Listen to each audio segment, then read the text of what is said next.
toda empresa, a gente tem uma inteligência humana e um corpo cultural social inteligente. Como a inteligência artificial vai impactar nos seus arranjos de trabalho? Como lidar com os desafios da curva de performance individual, conjugando a inteligência artificial com as inteligências individual e social para resolver os problemas? Neste episódio, o terceiro da nossa série, vamos falar sobre os gaps existentes de conhecimento sobre inteligência artificial, sobre cultura, formatos de trabalho e como a gente pode lidar com esse grande receio que é o profissional ficar defasado em um curto período de tempo. Será que esse é o principal ponto em questão quando pensamos em criativo versus produtivo? Eu sou a Manuela Borges e para conversar comigo sobre isso eu convidei o Rodrigo Elser, fundador da Xilling by Blip, plataforma com inteligência artificial que tem por objetivo priorizar a voz do cliente em um só lugar. O Rodrigo tem mais de 20 anos de história no empreendedorismo e é colunista do MIT Sloan Management Review Brasil sobre inteligência artificial. E ao lado dele está o Humberto Vecchio, que é líder de inovação da Corteva AgriScience para o Brasil e Paraguai e tem extensa experiência no setor de agricultura digital e agronomia. Muito obrigada, pessoal. Obrigado pelo convite, Rodrigo. Obrigado, prazer pessoal. Contigo, ótimo estar com vocês aqui. Maravilha. Vamos começar, então? Primeiro, vamos começar sobre o profissional com inteligência e conhecimento para desenvolver inteligência artificial. Segundo a pesquisa, o impacto e o futuro da inteligência artificial no Brasil, desenvolvida pelo Google em parceria com a B Startups e a Box 1824, cerca de 57% das startups entrevistadas acreditam que o que mais prejudica no desenvolvimento de inteligência artificial no Brasil é a falta de mão de obra qualificada. 49% delas desejam que seus especialistas em inteligência artificial saiam dos cursos com melhor capacidade de transformar modelos em produtos. E 41% esperam que seus candidatos desenvolvam raciocínios e modelos mais criativos e fora da caixa. Primeiro, quero saber sobre os profissionais que estão construindo essa tecnologia. Quem são esses profissionais? Onde eles estão? Como está o cenário atual desse profissional no Brasil e no mundo? E aí, o que vocês têm observado? Vai lá, Rodrigo. Bom, acho que não tem um tipo de profissional, né? A gente tem, talvez aqui, 5 arenas competitivas que de alguma forma estão se envolvendo no desenvolvimento de AI. Na base a gente tem toda a evolução de hardware, onde tem uma NVIDIA se destacando e profissionais com esse desafio. Você tem do lado uma parte de dados, e dados é a gasolina, é o oxigênio, né, desses modelos, desses supermodelos. Você tem o desenvolvimento dos modelos, e aqui no Brasil, infelizmente, a gente tem poucas iniciativas de desenvolvimento puro de AI. É algo para a gente evoluir e ganhar musculatura. E aí, com base nesses modelos, nos dados e no hardware, você tem aplicações para desenvolvedores, ferramentas para desenvolvedores, e muita gente trabalhando nisso. E você tem aplicações B2C, B2B, que fazem uso desse aparato. Então, nessas arenas, são diferentes tipos de profissionais, né, demandados. O que talvez a gente possa generalizar é que a gente tem uma galera que vem de Data Science, né, e com uma característica interessante de mesclar a parte científica, acadêmica, com a parte prática de desenvolvimento e construção de coisas reais que funcionam no mundo real de verdade e não só numa teoria, num paper, né? A gente tem profissionais especializados, por exemplo, de linguística, que são necessários quando você fala de conversas, biblioteconomia, quando precisa organizar conhecimento, e o especialista no domínio. Então, e aí eu vou deixar o Humberto falar mais, se é para agro, especialistas em agro, se é para marketing, especialistas em marketing. E esse é um time, né, um time com superpoderes complementares que desenvolvem a inteligência artificial. Totalmente em linha, Rodrigo, que a gente tem visto, né, trazendo o olhar da corporativo, né, da empresa. A gente tem visto que os profissionais que nós estamos contratando, que estão trabalhando com a gente, vêm bastante do meio acadêmico, de algumas formações, mas a gente também tem buscado muito desmistificar isso no sentido de que a gente precisa dessa especificidade do negócio. Então tem todo o skill, né, a competência da programação, seja ele um um dev, né? Um front, um back, o pessoal de data science, mas é muito relevante para a gente que esses profissionais entendam que, mesmo que ele venha do meio acadêmico, ele precisa fazer esse entendimento do negócio. A especificidade do agro, do negócio do agro, entender as nossas demandas e customizar a entrega, né? Nada mais é do que ter esse soft skill, né? Essa competência de relacionamento, de comunicação, de conseguir fazer a tradução entre a sua especificidade da programação para as nossas entregas, para as nossas demandas. Então a gente vê muito isso. Alta demanda, continua uma alta demanda. Eu estava conversando com alguns especialistas, tem números que são bem significativos, falando de mais de 250 mil profissionais para 2024, que o setor espera. E o setor olha hoje e fala assim, a gente precisa de gente mais bem preparada. A gente precisa de gente com essa visão mais ampla. Então esse é o cenário que a gente tem para o momento. Assim. Perfeito, muito legal. Em um cenário como esse, também, eventualmente, de expectativas em relação aos profissionais que já estão atuando e a percepção de falta de mão de obra qualificada, vocês têm percebido algum movimento, seja de empreendedores, grandes empresas ou outras organizações, para sanar esse gap? Como que a gente pode ter mais especialistas nos setores, de uma maneira generalizada? O que a gente tem acompanhado são algumas escolas muito focadas em fazer um equilíbrio entre a parte técnica da programação, das diferentes programações, com a parte de soft skills, como eu comentei. Então, se espera muito hoje que esse profissional ele também tenha desenvolvido o seu comportamento, como se relacionar em equipe, como ele ter uma escutativa, como ele ter uma visão holística do negócio. E eu queria ressaltar uma coisa que nas minhas conversas eu não mapeei, mas vou trazer a minha experiência com o meu cabelo branco, como eu sempre brinco com o meu time. Eu sinto que tem uma oportunidade para lideranças dentro dessa área de inteligência artificial, de programação, de dev. Porque você tem que liderar times com uma característica muito particular, que tem perfil comportamental muito particular, um modelo híbrido de trabalho, então exige da liderança esse saber lidar com esse tipo de público, né? Esse tipo de equipe, né? E perfeito. E complementando você, Humberto, eu vejo que tem talvez primeiro uma crítica construtiva na parte técnica, uma crítica construtiva a um distanciamento que a gente tem hoje no Brasil entre a academia e o mundo de negócios. A gente começou a trabalhar inteligência artificial na Stiling lá em 2014 e foi muito difícil o acesso aos recursos acadêmicos. A gente teve que encontrar fórmulas para conseguir fazer negócio com o mundo acadêmico de forma que a estrutura de parceria, de contratação parasse de pé. Então, isso é diferente dos Estados Unidos, onde você tem um professor de Stanford, executivo de grandes empresas, e ao contrário, né, executivos de grandes empresas dando aula num curso de Natural Language Processing em Stanford, e no Brasil ainda é muito distante. Então acho que tem essa crítica construtiva para que nós nos aproximemos, business e academia, mais, e de uma forma que seja prática. Que não seja, eu aceito uma parceria, mas o resultado vai ser uma tese de mestrado que daqui a 3 anos vai dar resultado. Não adianta, daqui a 3 anos a gente já está falando de outro horizonte de negócio. Acho que esse é o primeiro ponto no mundo técnico. E no mundo de negócio, muito do que você falou, Humberto, a inteligência artificial, assim como a tecnologia em geral, é uma ferramenta, né? Ela está em função de algo.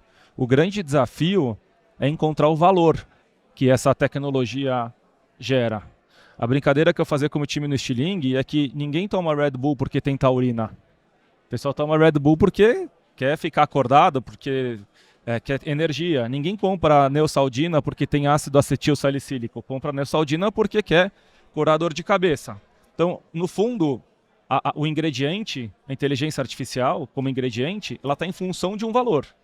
Como que a gente prepara os líderes, muito lindo o que você trouxe, como a gente prepara os líderes de negócio e os líderes desses times a discutir valor e não discutir o que está embaixo do capô, né? E não é simples, porque também existe ainda, eu acho que a gente está caminhando cada vez mais para uma aproximação, mas existe um distanciamento entre o conhecimento do que é inteligência artificial e os recursos que ela oferece no mundo técnico como o mundo de negócio, de construção de oportunidade, marketing, vendas, gestão. Estamos caminhando aqui, acelerando muito essa união de visões, né? Mas no final, a discussão ela precisa ser sobre valor. Ou como brinca um dos meus sócios, seguir o cheiro do dinheiro, seguir onde que está o valor na mesa, né? É sobre isso que vale a discussão de AI. O resto é teoria e talvez construção de algo que não seja de fato utilizado e tenha valor. Perfeito. E eu acho que aqui no Cubo a gente fala muito de conexão. É uma palavra que a gente repete o dia inteiro porque faz parte do nosso core business. Mas eu tenho uma tríade aqui de palavras que eu venho utilizando desde que eu comecei a fazer a gravação desses episódios, que não é trivial, né? Então, assim, a gente fala, e a gente vê as coisas já sendo tangibilizadas nas mãos das pessoas, mas a gente, de fato, está fazendo o processo enquanto aprende como que ele está se disponibilizando para a sociedade, né? E conhecimento, que é um pouco disso que a gente está discutindo agora, ele também precisa se renovar, né? Então, qual que é a fonte de conhecimento? Durante um bom tempo, a gente ficou falando sobre os autodidatas, por exemplo, e as contratações de pessoas que desenvolveram suas habilidades, mas que não necessariamente tiveram uma formação tradicional, formal, e como que essas academias todas, né, elas conseguem acompanhar o processo. Mas e aí, do que vocês estão vendo? Qual que seria a fonte de conhecimento para essas pessoas se atualizarem no universo de inteligência artificial? Tem alguma?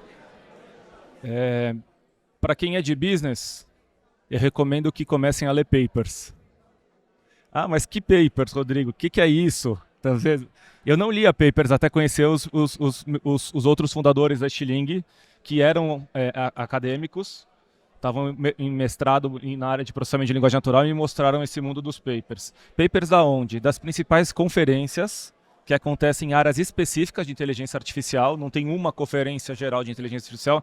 Tem áreas voltadas mais à visão computacional, áreas voltadas mais a aplicações de negócios, áreas voltadas à parte de linguagem, enfim. Ler os papers é você se antenar com o que está sendo discutido no estado da arte, da ciência de inteligência artificial. E aí, como uma pessoa de negócio, você vai encontrar lá a famosa agulha no palheiro, né? No meio são muitos papers, é importante que você foque em bons autores, senão você se perde, né? As revistas hoje, os emissores de papers, Arvix, etc., pediram para parar e cortar a produção de tanto paper que está saindo de inteligência artificial. Então precisa filtrar bem.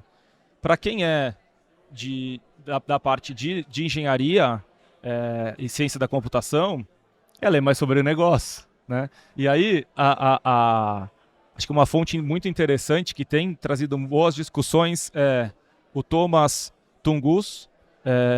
Tem um fundo um venture capital próprio hoje, a Ace Redpoint. Ele faz comentários hoje super interessantes em AI aplicada mais a SaaS. Você tem o A16Z, com muitos artigos bons sobre business e inteligência artificial.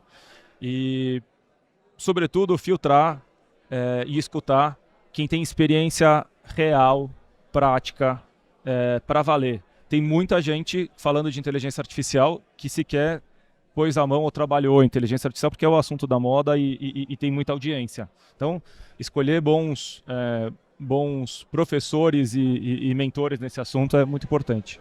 Eu só reiterar, reforçar isso e até trazer uma perspectiva de alguém que é mais do negócio. É um super desafio. Porque, como você falou, tem muito paper.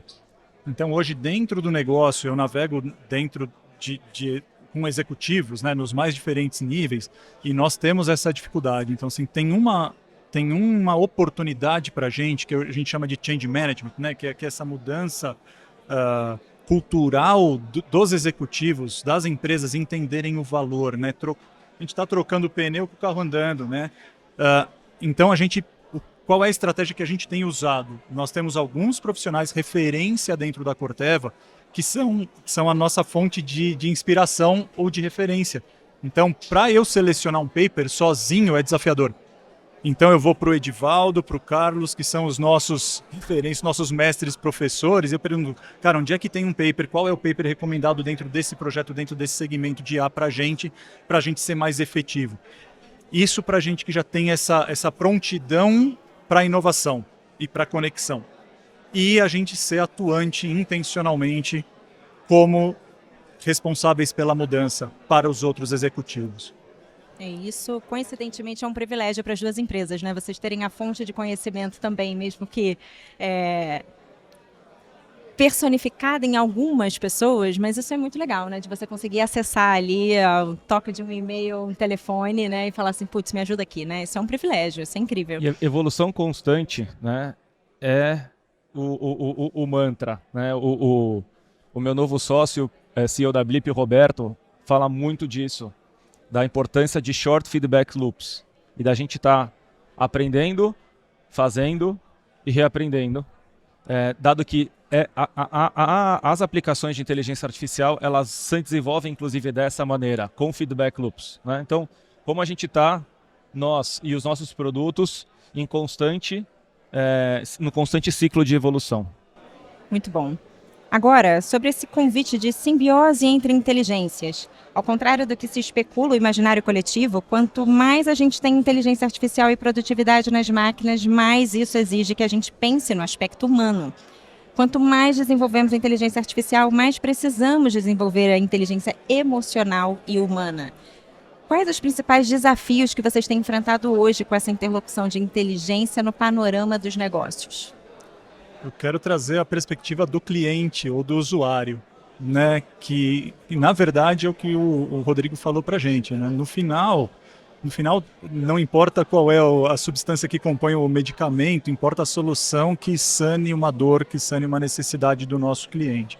Então, esse ponto nas nossas soluções, no nosso modo de trabalhar a inteligência artificial, no agro isso é muito necessário. Então, a gente tem a oportunidade de termos o nosso time de analytics, de data science, os nossos desenvolvedores, e nós temos um grande time na ponta, agrônomos, representantes comerciais, o time de marketing, e aí a gente faz essa prova no campo. A gente tem a oportunidade de aproximar, mas não só provar a solução, mas ouvir a necessidade, ouvir qual é a dor, ouvir qual é a aplicação, e aí a gente tenta fechar esse ciclo e é um processo constante, que nem você falou, né, Rodrigo? E complementando, teve um insight da Head de People, ex-Stiling, agora Take, que eu dou crédito para ela, que eu achei muito inteligente. Ela falou, Rô, a Marília, ela falou, Rô, a gente discute quando as empresas emitem CO2, que elas precisam replantar árvores, né? E de alguma forma colaborar com, neutralizar esse trabalho. Porque em AI, a gente também não tem uma discussão de replantar árvores, entre aspas, né? E quais são essas árvores? A inteligência artificial vai tirar alguns empregos, ela vai tirar alguns empregos. Como que as empresas que estão na liderança dessas tecnologias neutralizam esse efeito ativamente? Essa é uma pergunta que eu acho que talvez ainda não tenha resposta, mas a pergunta do replantar árvores, que a Marília trouxe, é bem interessante porque não deixa de ser a responsabilidade do valor, mas também das consequências desse valor que uma empresa desenvolvendo inteligência artificial esteja gerando na sociedade. Perfeito. Marília aí contribuindo com uma reflexão super importante, porque é verdade, né? Ela faz sentido, é por aí, né? E quais são as principais transformações que podemos esperar no ambiente de trabalho com a integração cada vez maior de sistemas de inteligência artificial? Como que se dá a combinação entre essas inteligências e como que isso influencia nas dinâmicas de trabalho para vocês? Bom, o que a gente tem discutido muito dentro de Corteva é a forma como a gente vai interagir com essa inteligência artificial. Há algum tempo, a inteligência artificial talvez ela estivesse dentro de um nicho de profissionais que tinham conhecimento de programação para pedir as coisas. O que a gente está vendo, uma tendência, é a interface mais fácil com essa inteligência artificial. Então, talvez a gente tenha sim uma redução de algumas posições de trabalho, mas talvez a gente tenha outros profissionais interagindo de uma forma mais dinâmica, mais didática com essa inteligência. E aí eles precisam também aprofundar um pouco mais no que perguntar, como interagir com essa inteligência. Então, é a forma como a gente está vendo, assim, ganho de eficiência, sem dúvida nenhuma, para dentro das grandes corporações, das empresas. Acho que é um grande drive aí da inteligência artificial. E Humberto, melhorou agora. Essa eficiência, essa tecnologia, no final ela está indo para atividades específicas, certo? Então, a gente não está falando de substituição de empregos, a gente está falando de substituição de atividades, né? Qual é o risco? Eu brinco que o risco é o mono. São pessoas que tenham empregos monotarefas e essas tarefas estejam na mira das tecnologias. Esse é um risco. Ou atividades monótonas. Existe uma escola que diz que o que é gostoso, o que dá prazer de fazer, o homem não vai substituir pela inteligência artificial, vai te substituir menos. Então, ou talvez substitua as coisas que não sejam prazerosas para ele ter mais tempo para ser feliz com o que trabalha. Então, o mono, né, que é talvez a pergunta de avaliação. Estou trabalhando com coisas monótonas, não quero ser romântico aqui, mas me parece ser um critério interessante para a gente avaliar esse impacto. E hoje a gente está num momento da inteligência artificial generativa, por assim dizer, o nome, né, que a gente dá para esse novo modelo na virada do ano, onde ela atua como um assistente. A gente dá comandos, a gente dá um prompt, e ela nos traz respostas, ela escreve texto. Se a gente olhar para a academia, para os papers, para onde que esse mundo está indo? Ela está indo para passar de um papel de assistente para um papel de agente. A grande pergunta dos próximos 3 anos é o quanto que a inteligência artificial, a agenciabilidade. Quanto a inteligência artificial vai, de fato, tomar um papel protagonista como agente de tomada de decisões, de realização de tarefas sozinhas, ou quanto vai ter um humano no loop, tendo essa tecnologia como um suporte, um auxiliar. A partir do momento que a gente trazer mais agenciabilidade para essas AIs, e inclusive não sozinhas, você tem papers que já colocam inteligências artificiais com papéis específicos dentro da empresa, trabalhando em orquestração.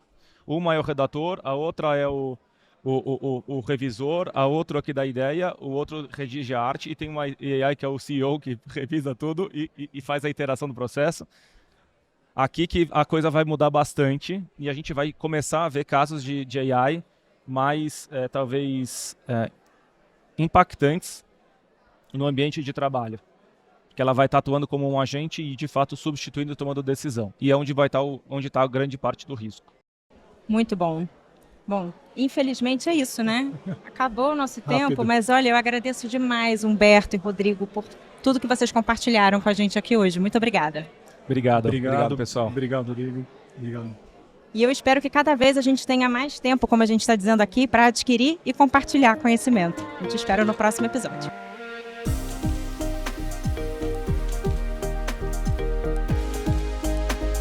O Futuro Está Aí é um podcast do Cubo Itaú. Eu sou Manuela Borges e apresento, produzo esse podcast e também assino o roteiro ao lado da Catarina Papa, da Agência 11, e apoio da Liege Monteiro, do Itaú BBA. Esse projeto foi criado a partir de entrevistas com os especialistas convidados para cada episódio e pesquisas realizadas pela Alessandra Gardesani, que também cuidou da diagramação e montagem. A seleção do nosso elenco só foi possível com o apoio de Paulo Costa e Andrei Golfeto. Técnica, gravação, sonorização e edição são da Monk.